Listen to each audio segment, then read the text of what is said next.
Poignée de main entre le président de la transition burkinabé, le capitaine Ibrahim Traoré, et son homologue malien, le colonel Assimi Goïta. C'est la deuxième fois que ces deux chefs d'État se rencontrent officiellement après le déplacement du capitaine Ibrahim Traoré à Bamako en octobre dernier. Un tête-à-tête entre les deux chefs d'État pour parler coopération bilatérale entre deux voisins éprouvés par une situation sécuritaire et humanitaire difficile. Ils ont également réaffirmé leur engagement de mutualiser davantage leurs efforts dans le cadre. Nous sommes là pour parler de l'avenir de nos peuples,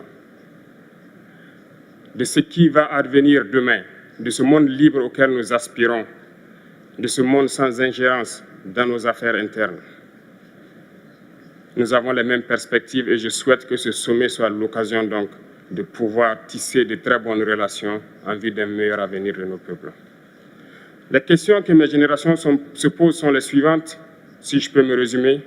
C'est de ne pas comprendre comment l'Afrique, avec tant de richesses sur notre sol, avec une nature généreuse, de l'eau, du soleil en abondance, l'Afrique est aujourd'hui le continent le plus pauvre. L'Afrique est un continent affamé. Et comment se fait-il que les chefs d'État traversent donc le monde à mendier? Voici des questions que nous nous posons et que nous n'avons pas de réponse jusque-là. Nous avons l'occasion de tisser de nouvelles relations. Et j'espère que ces relations puissent être les meilleures pour donner un meilleur avenir à nos peuples. Pour ce qui concerne le Burkina Faso, aujourd'hui nous sommes confrontés depuis plus de 8 ans à la forme de manifestation la plus barbare, la plus violente du néocolonialisme, de l'impérialisme. L'esclavage qu'on tend encore à nous imposer. Nos dévanciers nous ont bien appris une chose. L'esclave qui n'est pas capable d'assumer sa révolte ne mérite pas que l'on s'apitoie sur son sort. Nous ne nous apitoyons pas sur nos sorts, on ne demande pas que quelqu'un s'apitoie sur notre sort. Le peuple burkinabé a décidé de lutter contre l'île terroriste en mesure de relancer son développement. Dans cette lutte, des vaillants peuples, des vaillantes populations se sont engagées à prendre les armes face au terrorisme, ceux que nous avons affectueusement appelés les VDP, des volontaires. Nous sommes surpris de voir les impérialistes traiter ces VDP de milices et de tout type. C'est décevant, parce qu'en Europe, lorsque des peuples prennent les armes pour défendre leur patrie, on les traite de patriotes. Nos grands-pères ont été déportés pour sauver l'Europe. Ce n'était pas avec leur consentement, contre leur gré. Et bien au retour, on se rappelle bien qu'à Tiaroy, lorsqu'ils ont voulu revendiquer leurs droits élémentaires, ils ont été massacrés. Cela ne fait rien donc. Lorsque nous, peuple, nous décidons de nous défendre, on nous traite de milices. Mais là n'est pas le problème. Ce qui est le problème, c'est de voir des chefs d'État africains qui n'apportent rien à ces peuples qui se battent, mais qui chantent la même chose que les impérialistes en nous traitant de milices, en nous traitant donc d'hommes qui ne respectent pas les droits de l'homme. De quels droits de l'homme parle-t-on? Nous nous offusquons contre cela et c'est honteux. Il faut que nous, chefs d'État africains, nous arrêtons de nous comporter donc en marionnettes qui dansent à chaque fois que les impérialistes tirent sur les ficelles.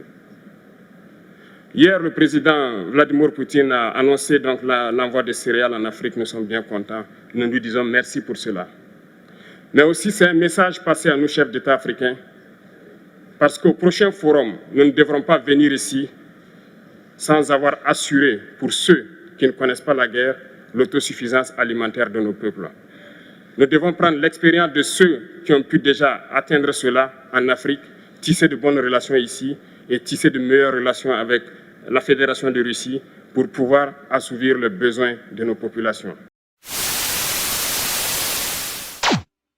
Vous remerciez, Monsieur le Président Vladimir Poutine, pour votre accueil convivial et toutes les dispositions prises afin de faciliter notre séjour.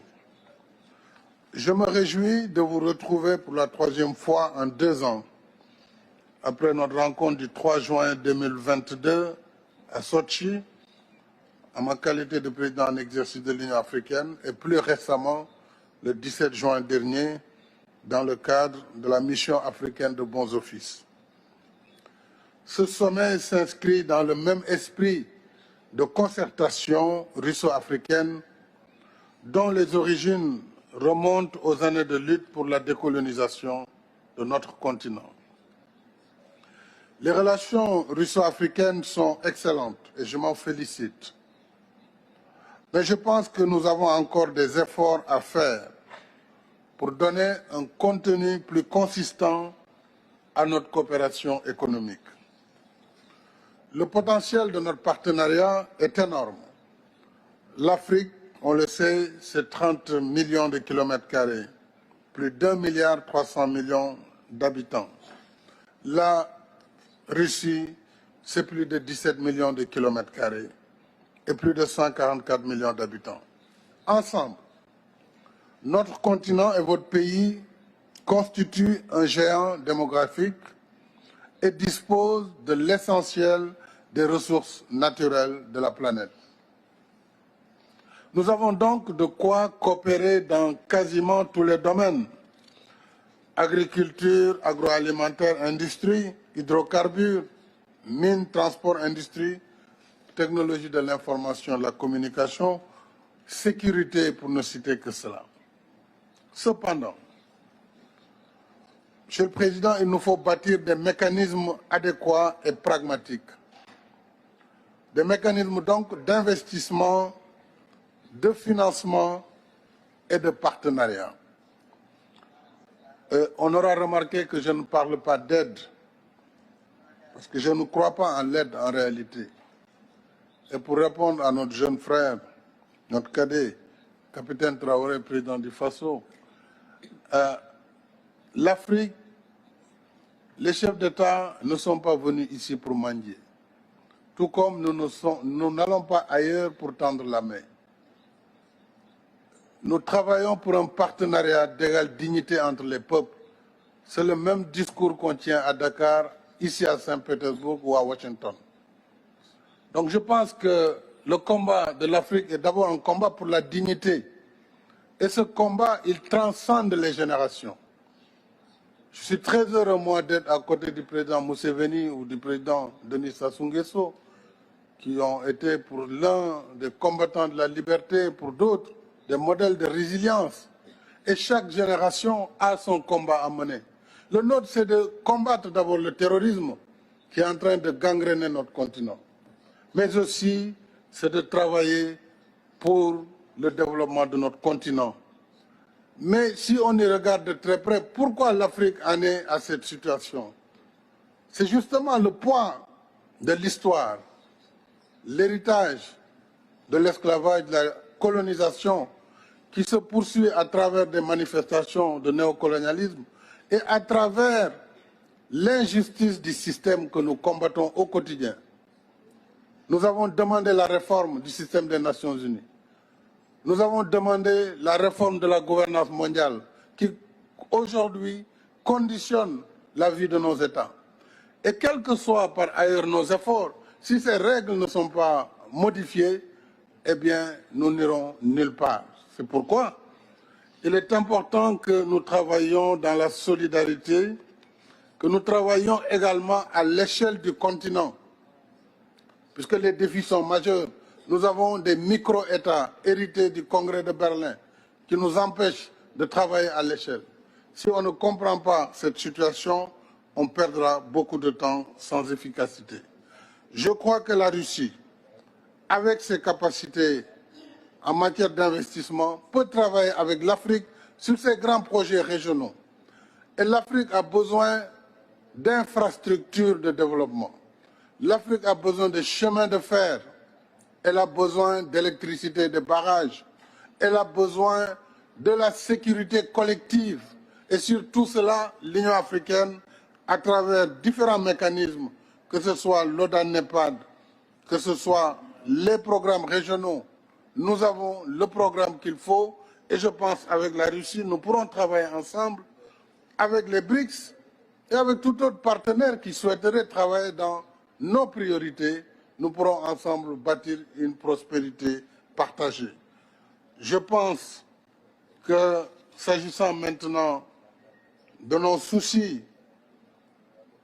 Et notre souci principal reste la paix sur le continent. Notre souci, c'est la sécurité à l'échelle du continent et du monde. Nous souhaitons, Monsieur le Président, la désescalade pour aider à l'accalmie et à la restauration du libre commerce des céréales et des fertilisants. Ça, c'est mon discours depuis le premier jour du conflit russo-ukrainien. Puisque l'Afrique, au-delà du blé, produit des céréales. Nous produisons du mil, du maïs, du sorgho. Nous produisons toutes sortes de céréales. Mais sans fertilisants, comment allons-nous faire? Donc, toutes les contraintes contre le commerce des céréales et des fertilisants doivent être levées. Mais ce soir, nous verrons le président et je pense que nous aurons l'occasion, sur l'initiative de la paix africaine, d'avancer sur ces sujets.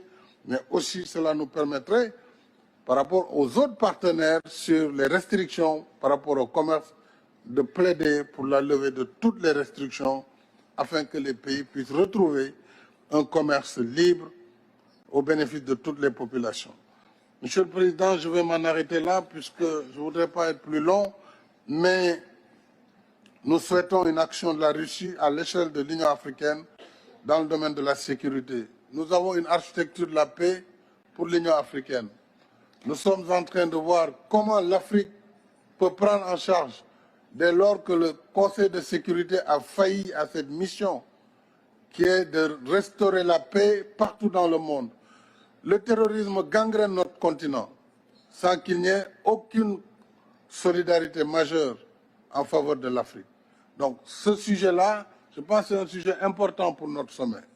L'autre sujet important, je l'ai dit, c'est vraiment l'investissement que nous devons pouvoir faire ensemble pour une prospérité partagée.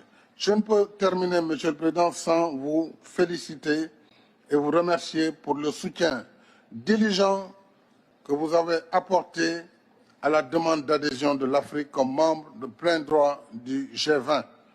Cela participe de notre revendication pour une gouvernance politique et économique mondiale plus juste et plus inclusive, y compris par la réforme du Conseil de sécurité, afin que l'Afrique y trouve enfin une place plus conforme aux réalités de notre temps. Encore une fois, merci pour votre invitation et plein succès à nos travaux. Je vous remercie de votre aimable attention. Спасибо.